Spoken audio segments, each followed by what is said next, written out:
Tattooed man in the prison provoked Johnson by deliberately overturning his lunch in front of him, and then a fellow inmate, who was watching the action, brought his own. Unsurprisingly, the plate was overturned again. Johnson, who has always used his fists, chose to reason with him this time, but the other party refused to do anything more than that, seeing Johnson as a police officer being beaten down. The other inmates in the prison were instantly set ablaze. This incident made Johnson, who was already in prison for a wrongful conviction, even more furious, but they were suddenly summoned by their superiors. But when they arrived, they realized that the one who wanted to see them was a beautiful woman with long legs. But this beauty is not just any beauty, but the famous antiquities thief bishop. They all have a common goal, the ancient golden egg, and the person who swapped the golden egg and transferred money into Johnson's account to frame him is the bishop, in order to get the two most powerful men in the world to work for her, because there are actually 3 ancient golden eggs, and legend has it that they were treasured by Cleopatra to symbolize love until death do us part. A billionaire has put out a bounty on anyone who can deliver 3 golden eggs at his daughter's wedding, and they'll walk away with $300 million in prize money. The first egg is already in the hands of the bishop.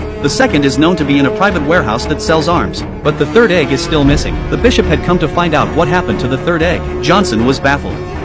After all, they didn't know where the third egg was either, but he was soon slapped in the face with a recording of Booth clearly stating that he knew where the third egg was. That's why the bishop wanted to work with the 2 men. If Booth could tell her where the golden egg was, she would not only get them out of jail, but she would also pay 10% of the prize money as a reward. But Booth rejected the bishop on the spot because he had already thought of a way to break out of the prison. Booth smuggled the prison's glycerin soap out of the shower and threw the pure glycerin soap into the nitric acid detergent. All they had to do was hide and listen for a noise.